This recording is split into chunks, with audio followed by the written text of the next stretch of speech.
So I told you already that Bernie Sanders' proposal to send everybody to college for free would cost $65 billion. Everybody said he was crazy. Where are you going to get that money? And then, within a blink of an eye, no debate, no nothing, they'd passed $80 billion extra dollars for the war machine. And I'm like, huh? What? And nobody even talks about it. Did Anderson Cooper do a town hall about it? No. Was there op-eds debating it? No. There was nothing. Was it a front page story even? No. I mean... Anyway, so it's kind of unbelievable, and we're the richest country in the world. We can afford everything the rest of the world has. We can afford good education. We can afford teachers. In Finland, they have 3 teachers in every class no bigger than 20. 3. You have a master teacher and 2 helpers. Yes, but that's what you have. But they all have masters. That's what you're saying. And yes, they all have masters. They're not, and one instructs the whole classroom. The other one checks for understanding, and the other one is like an extra tutor. So if one kid is struggling, they can tutor that one kid. So 3 teachers, 20 kids, and union strong. And in the United States, you often have 40 kids, 1 teacher. So, we don't put our money where our mouth is. Our mouth is all about education and getting ahead and educating and going to right school. And then we don't fund that stuff. So what's happening right now in West Virginia? Well, in West Virginia, they've been on strike for over a week, the teachers in West Virginia. And I don't know if you know, they've been on a strike for over a week. The strike began on Thursday, February 22nd, the day after Governor Justice, a Republican, signed legislation providing teachers, school service personnel, and state police with a 2% salary increase starting in July and scheduling a 1% pay hike for teachers in 2020 and 2021. It's a long way off. Well, why would they strike after he signs what? Why would they? He's giving them a raise. Why would they? Well, as a West Virginia teacher, this is from a West Virginia teacher, I've been teaching for 10 years. I only clear right under $1,300 every 2 weeks. And they're wanting to take $300 more away from me for health care. So her health care premiums were rising. All the teachers' health care premiums were rising. And hers were going to rise an extra $300 a week. $300 a week? I mean, $300 a month. Oh, I mean, that's still a lot, but all right. So if she's going to clear $2,600 a month, now you just took it down to $2,300. So she's had a pay cut because her health insurance raised $300. But they tell me it's okay because we're going to give you a 1% pay raise. That equals out to 88 cents every 2 days. Teachers union said the raises that governor signed wouldn't cover the cost of living increases, and the bill didn't address other concerns related to public employees' insurance programs, healthcare costs, and payroll tax deductions. So the teachers went on strike. West Virginia high school teachers made an average of $45,240 a year in 2016, according to data from the Bureau of Labor Stats. That is the 47th lowest salary in 50 states and the District of Columbia, better only than Mississippi, North Carolina, Oklahoma, and South Dakota. Elementary and middle school teachers do slightly better. They're only 46th lowest in the nation. So I did a quick little calculation here, and none of us are math surgeons. We always talk about that, but it looks like that even with this supposed raise, with that spike in healthcare costs, they're still taking home less than what they used to. Right. Yeah. So it's really just, they're getting screwed over. Once again, this comes down to if they had healthcare. Mm-hmm. Okay, how about you want healthy teachers in the classroom? By the way. You want people. Wait a minute. So you mean a single payer? Yeah. Yeah, that'd be a huge start. That could help. That would transform a lot of industries, I think. Without you having to beg for your health care. Didn't we just read that a teacher was in crisis and died because they didn't have access to health care? Yeah, in Texas. Yeah.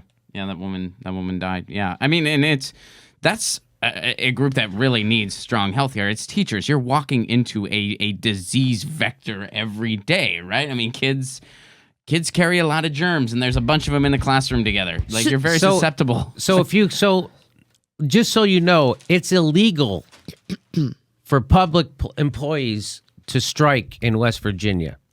It's illegal for teachers to strike. But the teachers went on strike anyway. So the teachers are doing this illegally. The teachers have gone on strike anyway. West Virginia's 680 public schools employ 19,488 classroom teachers and have enrolled 277,137 students. All 55 counties in West Virginia have closed schools for more than a week. So they're not even allowed to go on strike. They do it anyway. Yes.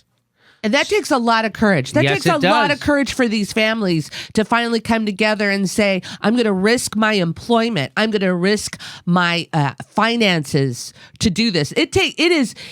Imagine that you would go on strike for something that you believe in right now in this economy. Mm-hmm. Yeah. It's terrifying. Here's earlier this week, James. So this is what you were talking about. So then on Wednesday, James C. Justice, the governor, announced a plan to raise teachers' salaries by 5%. And the state union leader said teachers would return to work on Thursday. So that was on Wednesday. Right. But teachers across the state have refused, saying they will not return until the state legislature completes the deal and counties across the state have kept schools open. So it went to the House. And the House passed that 5%. Boom. And then the teacher's like, hey, gonna go back to fucking work? Teacher's like, oh, hold on. There's more. So we have to wait. What did the Senate do? Process isn't over yet. The state Senate's Republican majority refused Thursday to even take up legislation to give them a 5% raise after 4 years without one. The Republican-controlled House passed it 98-1 on Wednesday night. So the House passed it. Oh, yeah, let's pass it. 98-1. We're all for it. The Senate won't even take it up. They're like, pass it. Get them back to work, and then we'll have the Senate screw them. That was what their plan was. Yeah, have the governor make a big announcement that he's giving them 5%. Have the House pass it 98-1. Have the teachers go back to work, and then the Senate screws them. So then the teachers look like assholes if they strike again. Yeah. So like, we got a plan, and we're going to hope that none of these teachers have seen Schoolhouse Rocks before, and they don't know how a bill works. So here's the letter from the Teachers Association. It said, after 7 days of unity, teachers and service professionals are ready to get back to what they do best, educating our students in our state's public schools. Only one thing is standing in their way, and that is Senate President Michael Carmichael. He has made every effort to derail the agreement with the governor and keep our public schools closed again next week. His rhetoric, posturing, and actions have inflamed educators, state superintendents, parents, citizens, as well as his fellow legislators. His words serve no purpose other than to create anger, distrust, and escalate an already volatile situation. We call on Senator Carmichael to step up and be a leader and not simply be a roadblock to getting our educators back to work. Senator Carmichael, be a leader like Speaker Armstead and the members of the House of Delegates, and allow your fellow senators to vote on House Bill 4145. Pass the bill on Saturday and get our students back to the classroom. Can you look up and see what happened today? There's one somebody. So let's see, because today is Saturday, and so they were supposed to pass it. Now it's probably already, whatever was supposed to happen probably already happened, because it's almost 3 o'clock Pacific time, which would mean it's 6 o'clock Eastern time. So Ron, look into that, see what they say. Now here's what I want to tell you. One more thing. Now, Steph made the point about if they had single payer health care, this wouldn't be even an issue. This wouldn't even be an issue. The reason why they're striking is because their health care is costing them more money, which means they're going to have less money for everything else. So again, here we are. We have this broken system, and they just want their health care. And if we had single-payer health care like the rest of the goddamn world, how is it that Congress people get government to give them their health care, but teachers don't? Isn't that wild? So whenever someone tells you that we value education or that, but it's bullshit. This is what teachers have to go on strike just to get Now, here's something interesting. Here's what I think is very interesting. All 100 seats in the House in West Virginia are up for election this year, which is maybe why they voted 98-1 in favor of the teachers, because everybody's on the teacher side in West Virginia. I mean, everybody except, the goddamn cretins who run the Senate and the governor. All 100 seats in the House are up for election this year, along with half the 34 seats in the Senate. Teachers have promised to pay close attention to each lawmaker's actions and vote accordingly. So there you go. All 100 seats in the House are up for election this year, and that's in West Virginia. Ron, did you find anything out about what happened today? So I'm reading something that is 3 hours old as of right now, and it's saying that... From where? Where is it from? It's from CNN. And the proposed bill resulted in more than an hour of heated debate that continued into early evening Saturday. So let's see here. The deal did not include an immediate fix to the state health insurance plan. And... Are the teachers going to go back to work? No? It doesn't. Yeah. Teachers and service personnel have been on strike. Justice appointed the first members of the task force Friday, and they will meet for the first time on March 13th. So no. So right now it just looks like there was a long debate that went into the early evening, and of course that is early evening East Coast time. So it's good to see that the teachers are doing this, and it's good to see that the people, by the way, in West Virginia are supporting them and the students. And I just think that people's lives are so horrible now, and they see that they live in a country of unbelievable opulence, except it's not being shared by the oligarchs with the people who generate the opulence. And Jimmy, real quick, a sentence that was kind of important, that a continuation of the impasse this weekend would mean the battle for better benefits and higher pay could keep schools closed Monday and possibly through next week. So it looks like there's not a solution in okay, well, right, I hope those Senate Republicans keep shitting on union teachers, and the people in West Virginia actually vote. Like, why the fuck would you vote for those people? How brainwashed? I know people are it's easy to brainwash people. Look what Russiagate's doing right now. It's easy to brainwash people into thinking, well, capitalism is just the only way we can ever do something, even though we have socialism all around us. Like Medicare, like firemen, like the military everyone reveres, like they're some kind of angel from heaven instead of what they are, fucking hired killers. It's amazing, right? We look at guys dressed up ready to fucking kill people like they're sent from heaven. It's probably the opposite. So there you go. That's the great story. Right on to the West Virginia teachers. We're going to follow this. I sent you a photo of Carmichael, if you wanted his website, Mitch Carmichael. Okay, which is weird, is no contact phone number on really? Mitch Carmichael's state Senate website. Is his name Mitch? Or let me see. Mitch Carmichael. It is? Okay, good. Yeah, right there. If you go back. I got you.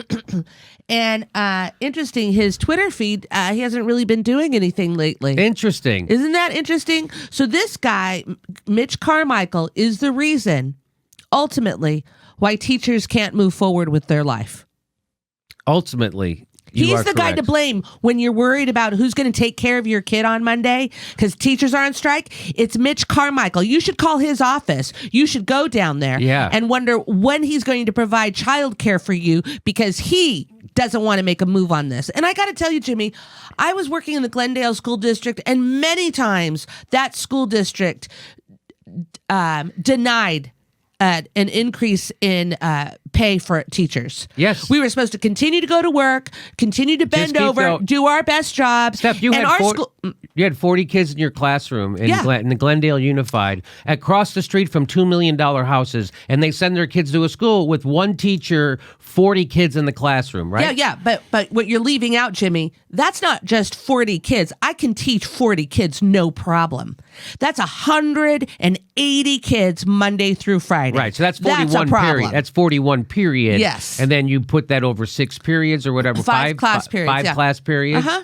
So yeah, that's 180 kids. 180 kids. I can't even, 180? And not one teacher that worked at our school on their salary could afford to buy a home across the street from the school. So we were pretty much shipping in our teachers to teach kids in that community. Isn't that something? They're shipping in their teachers. Yeah, whatever. We don't pay our teachers well enough to actually live among us. We just want them to teach. We wanted to have some poor people come in and teach our kids. And this is the problem. You're hearing this repeatedly all over the United States. San Francisco. They have all the. Well, how long of a commute could it be for teachers to get into San Francisco? It's got to be. Was it going to take them 2 hours to get to frickin' work in the morning? Have you ever seen the traffic coming over the bridge? Oh, yeah. In San Francisco in the morning? I don't know. So yeah, so you can't afford if you're at a teacher's salary. So how is that? We should do a story on that. Let's look into that. I want to do a story on how the hell teachers make it in a place like that. What about friggin' Manhattan and Brooklyn? Where do those goddamn teachers live? Well, they were also talking about people in Portland, that working class people in Portland are no longer able to afford living in Portland, and they have to be outside of that area. Oh, really? Yes. So the cost of living, of course, is soaring throughout the United States, and nobody's income is changing. This is what I keep saying. What do you call a system that takes the richest country the face of the earth has ever seen, the United States, and renders half of its population poor or low income? Half of its workers make less than $30,000 a year. You call that a failed system. That is a failed system, okay? Ron, you wanted to say? Well, I was just going to say, like, we're talking about different places in the United States. I taught in Tennessee. Like, that was back when I was adjuncting some.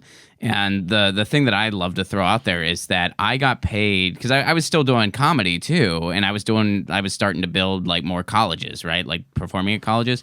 And I got paid more to perform at one college than I got paid to teach for an entire semester. Wow. And that was just like, that was how underpaid adjuncts were. And the people that like were adjuncting full time, like they would just adjunct to different places. They would go from place to place. I mean, it was, and that was never brought up. And look, But that's in the another state. business model. Sorry, Jimmy. That is another business model that's happening in our colleges. Adjunct professors. Because when you're an adjunct professor, you have no voice and you really don't have any job security. And that's what they're doing to the professor class of instructors right now throughout America.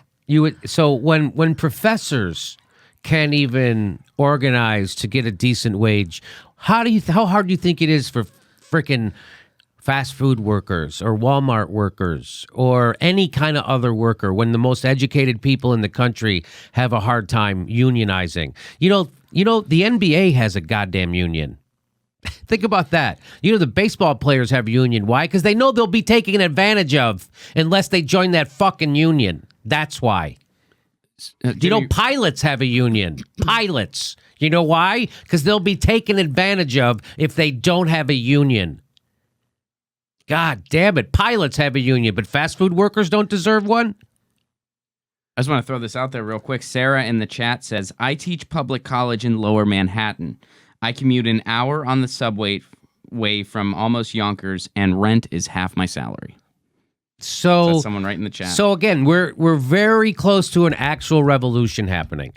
When people don't have anything left to, you think that woman is like, well, I could protest and try to take the system down, or I could beat my fucking head against this capitalistic wall every goddamn day for pennies. So I think we are close enough to where people are going to start doing general strikes. I'm pretty sure. How much worse could it get for people in this goddamn country? You know, like when so we have this progressive lefty show, and when we do live events, I try to keep the ticket prices low because I mean, I can't, how do people can afford it? How can people afford to go have fun anymore? They can't even afford their fucking prescriptions. And you know what they do in Germany when things aren't going the way the workers want to see it go? They strike. You know what they do in France? They strike. You know what they do in Italy? They strike. And you know what they get afterwards? Results. That's right. So we have a very weak labor movement, which has a lot to do with I know this is going to sound crazy. It has a lot to do with what the FBI did during McCarthyism. Had a lot to do with what the CIA has done. And let's remember the reason why they overthrew a lot of places in the Middle East, meaning the CIA, was because they gave democracy to the people, and that scares the shit out of them. Because when you give democracy to the people, you can't control them anymore. So they would knock off democratically elected leaders like Mossadegh in Iran and install a right-wing strongman puppet. And that's how you get the Ayatollah, by the way. Right? So that's kind of how we got Trump, right? You keep giving us a choice between one neoliberal and another neoliberal. Eventually people say, I need to smash this system. And they voted for Trump. Well, Trump is just as horrible, if not worse than all of them. He's not helping people. So now what? Now what? Well, now the progressives are awake a little bit. We have our revolution. We have brand new Congress. We have Justice Democrats. So we have progressives waking up. We have Nick Brana trying to get the People's Party going, or trying to coalesce everybody on the left, all the progressives. We have the DSA. We have the DSA, Green right. Party. So everybody, yeah, that's what I mean. About all those people, Nick's trying to get together. And I don't know, well, best of luck to him. So there you go. Way to go. We're going to check back in on this West Virginia teachers thing. I'm going to guess Rachel Maddow has been covering this nonstop. I'm glad President Obama was able to stop by and support West Virginia teachers. Oh, I'm glad. He had his shoes on and wasn't everything. it nice that Barack Obama went down there to make a big stand for the West Virginia teachers? Oh, he didn't. Oh, it's good to see Nancy Pelosi went down there to make a stand for the West Virginia teachers, and Chuck Schumer and Debbie Wasserman Schultz and Neera Tanden. Oh, they didn't? Those fucking neoliberal pieces of shit. They didn't go down there and help and stand with those teachers? No, they fucking didn't. So if you care about the teachers, you care about a show like this, I got to ask you to do two things. I got to ask you to make sure you're subscribed and then click that bell. Check. I know you think you're subscribed. You might not be. Good chance you're not. Check. Click that bell so you get a notification. The second thing is find a way to support our show. If you can come to a live show or if you become a patron, we give you a couple hours of free, not free, bonus material. We give you this every week in case you can't make our live stream. We give you our live stream. Plus, we give you comedy sketches that we do that we don't air anywhere else. So thank you for doing that. You can join through Patreon. You can join through PayPal, whichever one you like. Thank you for your support. Hey, by the way, we'll see you March 26th in Austin. We just added another date, March 26th, and March 30th back here in Burbank, California. See you then.